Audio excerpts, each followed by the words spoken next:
going on, Quotation Nation? Quotebylee coming at you with a brand new Pokemon video for Pokemon Sun and Moon. So in the last video we went over the new Pokemon that were introduced in the trailer that dropped on Tuesday morning. And today we're going to be going over everything else that we saw in the trailer and a couple different cool features. So we're over here at the Pokemon official website. And by the way, guys, if you're excited for this video, then go ahead and show your support by liking it down below. If you're new to the channel, hit that subscribe button for more Pokemon content. So we're over on the Pokemon website. So the first thing we're going to take a look at is the two worlds of Pokemon Sun and Moon are 12 hours apart. So this is a really cool feature that they're doing. So some of the Pokemon that appear in Pokemon Sun and Pokemon Moon are different. What's more, there's a difference in the way the time is set in the two games. Except for a few scenes, time in Pokemon Sun and Pokemon Moon is tied to the actual time. Pokemon Sun operates on the same time as your Nintendo 3DS system, but time in the world of Pokemon Moon is shifted by 12 hours. So let's say you're playing at 12 p.m. on Pokemon Sun, then it's going to be nice, bright and sunny. The sun is going to be high in the noon. But if you're playing 12 p.m. on if your 3DS is set to 12 p.m. on your time zone or whatever, if you're playing on Pokemon Moon, it's going to be 12 a.m. So that's going to be midnight. So it's really different. So if you want to catch Pokemon that are going to appear during the day, you're going to have to play Pokemon Moon at like midnight or like 9 p.m. Late in the afternoon. And if you're going to want to catch Pokemon that appear at night in Pokemon Sun, then there's no problem with that. All you have to do is wait till PM, or is it? It's backwards. I've got that backwards. With Sun at 12 p.m., it's 12 p.m. and then, if you want to catch something at night, it's going to be, nighttime, 9 p.m., 11 o'clock, whatever. And then shifted 12 hours for Pokemon Moon. So if you're playing at night, then you're going to be getting Pokemon in the day, and vice versa. So that's really, really cool. So some of the Pokemon that appear in Pokemon Sun and Pokemon Moon are different, including Solgaleo and Lunala, which hold the key to the story. It seems that some of the Pokemon that appear as totem Pokemon in the trials are also different, which we got to see in the trailer. We got to see that in Pokemon Sun, you get Yungoos, Gumshoos as the totem Pokemon on Melee Island, and in Pokemon Moon, it's going to be the Alolan Rattata, which is really, really cool. So I'm wondering if they're gonna switch, because they released, there was some leaks about what the totem Pokemon were. There was Gumshoos, Wishiwashi, Lurantis, and I think it was Alolan Marowak, but I can't remember. So I'm wondering if in each game, 2 of the islands will have Alolan and then 2 will not. I don't know. We're gonna have to see. So that's the 12-hour time difference. So that's pretty cool. Cool little feature. So now we've got this, my wishes for Pokemon Sun and Moon, and this is from Shigeru Ohomori, which is the director of the games. He says, why I chose the Sun and Moon for the titles. We live on a planet overflowing with life. This Earth of ours revolves around the Sun, and in turn, the Moon revolves around the Earth. When you look at the Sun and the Moon from Earth, they appear to be traveling through the sky in similar orbits. But when you change your perspective, you come to realize that their orbits are completely different. Yet the Earth and the Sun and Moon are all tied to one another, and life grows and flourishes as they work their influence upon one another. Humans also interact with people of all different kinds. They influence one another and, in turn, are influenced by others. It is only through this miraculous balance that we can live here as we do. In these titles, what I wanted to express is the brilliance of life and of the relationships between humans and Pokemon as they influence one another. That is why I chose to name them after the Sun and the Moon, which have so much influence over our own Earth. So a cool little bit of background on why we're getting Sun and Moon. And I find this really, really interesting just because I like to know stuff about the games and how they're made. Why the two titles take place in different worlds.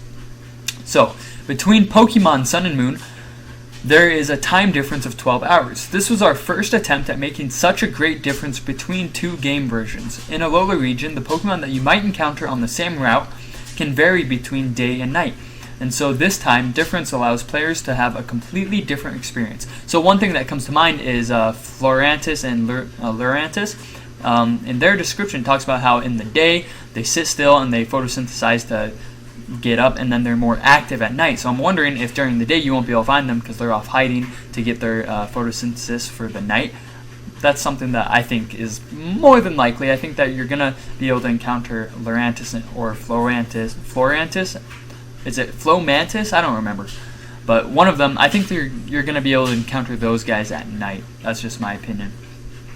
And it doesn't stop at Pokemon. Some events are also different from one version to the other. So I hope you can all enjoy Worlds to the fullest, which is really, really cool. I love that they're doing this because it makes it so that each game has a unique experience when you play it. So that's why I'm going to be getting both games, because it's going to be sure, the story's pretty straightforward with each game, but there's going to be just these slight nuances and differences that are going to make it so much more fun to experience, I guess. More fun isn't proper English. Don't use that. Why are we so particular about expressing night and evening? To show the Alola region's rich nature and beautiful towns, we were very particular about the lighting. Thanks to that, the same location can have a completely different appearance depending on the time.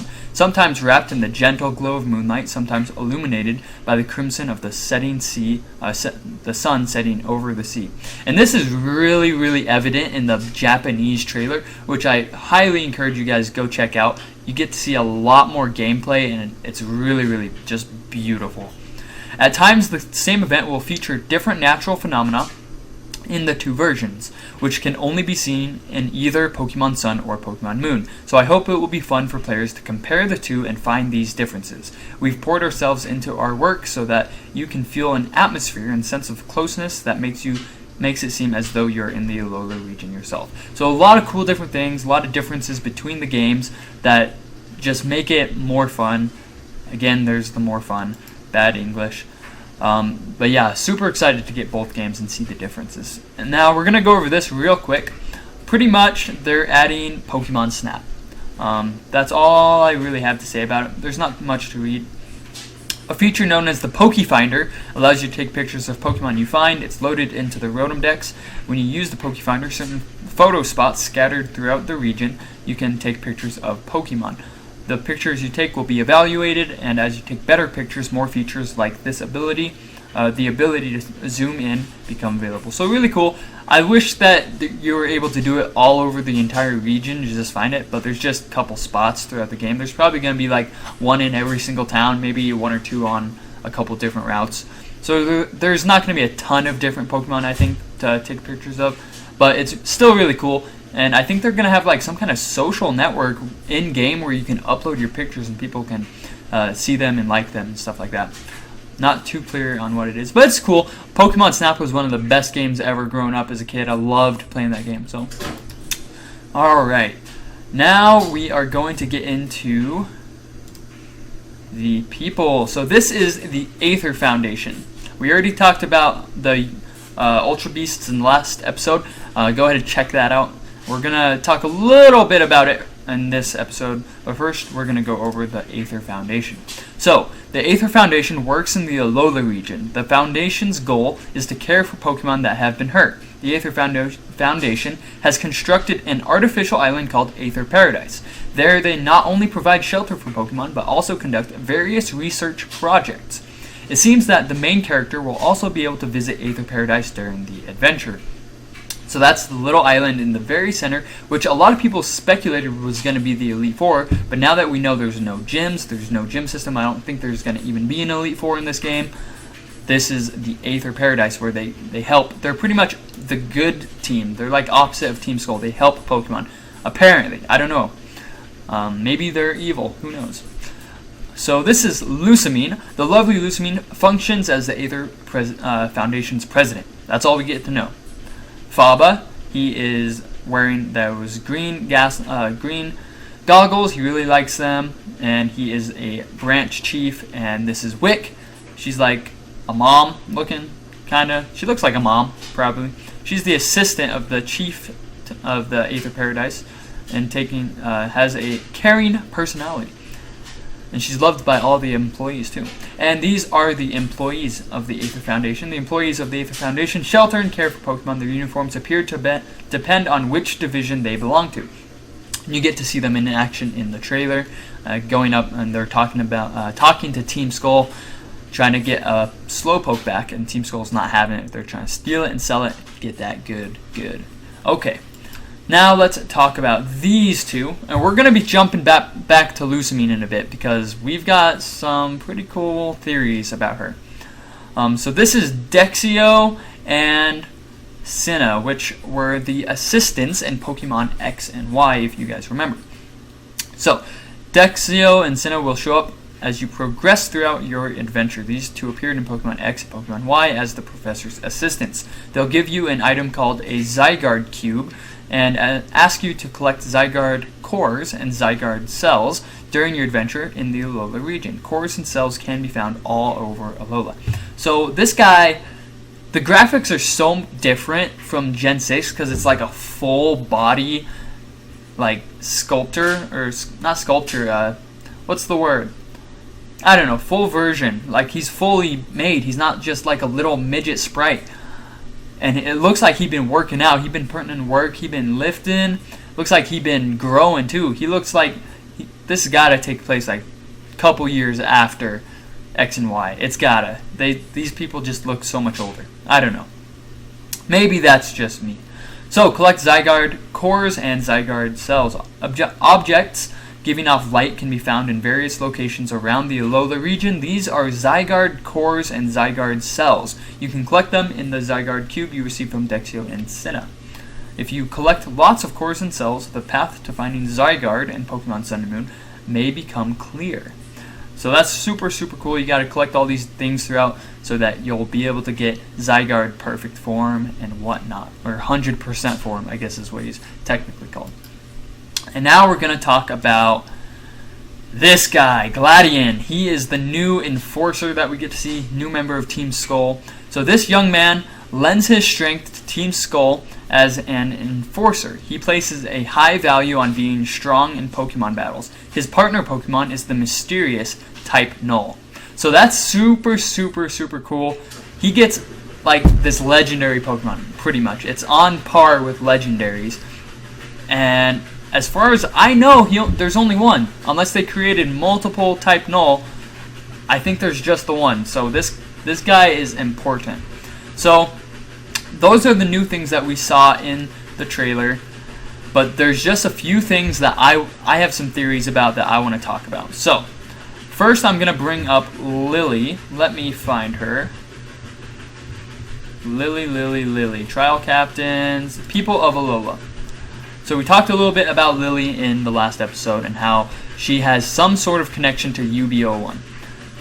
Due to the appearance that UB01 has, it's very similar to Lily. Now, I haven't heard any other YouTubers talk about this. I'm sure they've thought about it. Maybe they have discussed it, and I just haven't seen it yet. But I believe Lily and Gladion are twins, brother and sister, and that Lusamine is their mother. So if you notice, Lily, blonde hair, green eyes. Lusamine,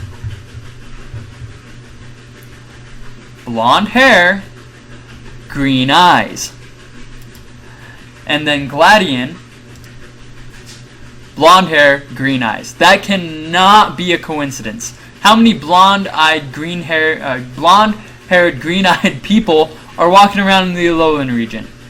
Now, this is the connection I really want to make. So, if they're twins, Lily works for the professor, and Gladion works for Team Skull. They're pretty much against each other. Something happened where Gladion got mad, and he left and decided, okay, I'm joining Team Skull.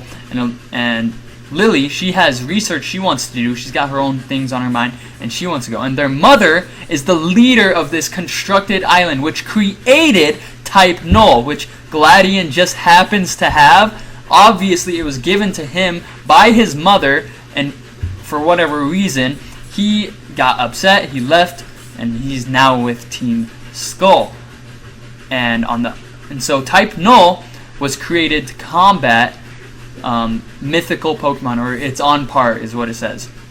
Pretty much it created so that it could challenge those types of Pokemon. Lily, for whatever, somehow is related to UB01, an Ultra Beast.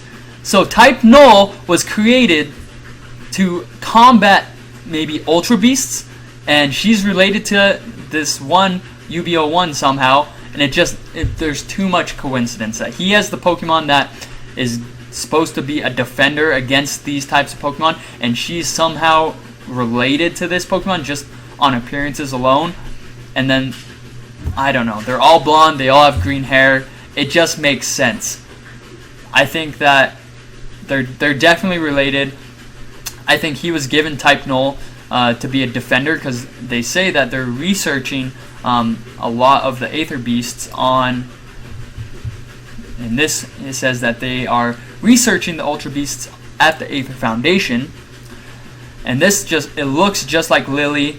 She's somehow related to this. He has type Null. It's just, let's take a look at type Null again. Let's see what it says right here. It says, to complete a certain mission, there is need of Pokemon powerful enough to rival those Pokemon often spoke of in mythology. And so this other Pokemon, UB, is apparently some kind of ultra or mythical Pokemon that nobody really knows about. And so, I don't know, it's just too much coincidence. I definitely think that they're related. Lusamine is sketchy kind of looking. She says, even in the trailer, this is one thing that I did want to mention. She says that she cares for all Pokemon like a mother. She'll be a mother to all these Pokemon. She is a mother. She has 2 kids. They're twins. Lily looks just like her. This is an older version of Lily. More hair, more personality. I don't know. It's just too much of a coincidence. If she's not the mom, then she's at least an older sister to both of them. But I don't know. Those are my thoughts. That's the kind of connection I had that I wanted to talk about. My theory between type Null, UBO1, and Lily, Lusamine, and Gladion. And Lily and Lusamine, that's just too much alliteration. She named her daughter with an L. I mean, I guess she could have named, I don't know. Who knows? I think that it's pretty spot on, though. I'm almost 100% sure that they're related. There's no way that all 3 of them would randomly just have green eyes and blonde hair. And then type Null, UBO1, it just kind of meshes together, and it just explodes your mind when you think about it. It's like, whoa, yeah, that makes a lot of sense. They have to be related. And I haven't seen anybody else talk about this yet. I'm sure somebody has or will talk about this. But let me know what you guys think down in the comments about this. Do you think that they're related? Do you think type Null was created to combat the Ultra Beasts? I don't know. What are your thoughts? Anyways, thank you guys so much for watching. If you like this video, leave it with a like, leave your comments. If you're new, please hit that subscribe button. We try to update new Pokemon content every single day on the channel, and we also stream other games like League of Legends, and we play Hearthstone, and we play other games like that. And so, yeah, thank you guys so much for watching. As always, if you're not hydrating, you're dehydrating. Quotebylee.